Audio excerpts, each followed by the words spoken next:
The Tale of a Naughty Little Rabbit by Beatrix Potter.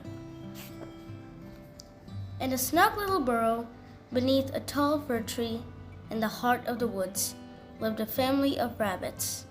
There was Mrs. Rabbit and her 3 little daughters, Flopsy, Mopsy, and Cottontail, who were all as good as gold. And then there was Peter.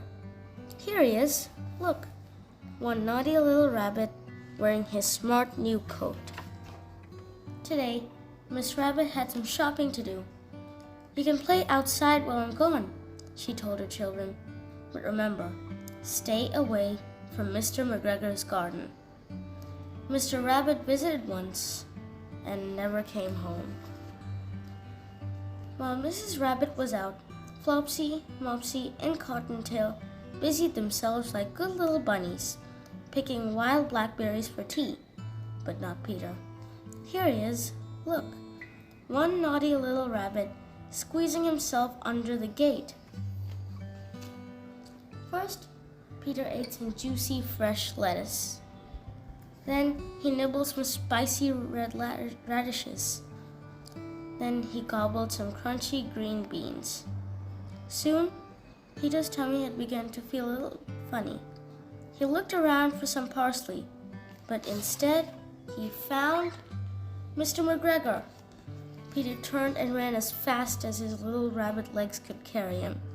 But Mr. McGregor chased after him, waving a rake and shouting, "Stop, thief!" Poor Peter was very frightened. In his panic, he couldn't remember the way back to the garden gate. He ran back and forth all over the garden, with Mr. McGregor close behind him. Here he is, look, one naughty little rabbit running for his life. As Peter dashed through the vegetable patch, one of his shoes came off. Peter kept running. He lost his other shoe in the potatoes. Without his shoes, Peter ran even faster, straight into the net around the gooseberry bushes. The big brass buttons of Peter's blue coat got tangled up. Suddenly, Mr. McGregor appeared over him. "You wretched little rabbit, I'll have you for my dinner," growled Mr. McGregor. Peter wriggled and squirmed to get free. And just before Mr. McGregor could trap him, Peter escaped. "Maybe I'll be safe in the tool shed," thought the scared little rabbit. A big green watering can seemed like the perfect hiding place, until Peter discovered how much water there was inside. But Mr. McGregor had followed him in the tool shed. He began turning over flower pots one at a time, searching for Peter. All of a sudden, he heard a rabbity sneeze from inside the watering can. Poor Peter was out of the can in a flash.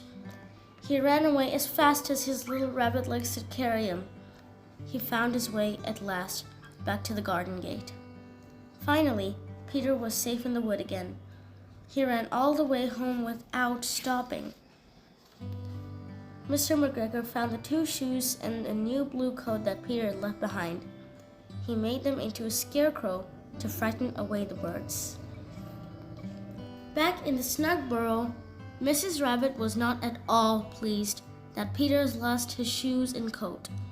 That evening, Flopsy, Mopsy, and Cottontail had a delicious feast of bread and milk and freshly picked blackberries. And Peter? Miss Rabbit put him straight to bed without any supper, only a spoonful of chamomile tea to settle his aching tummy. Here he is, look, one naughty little rabbit feeling rather sorry for himself. Don't you feel sorry for him too? The end.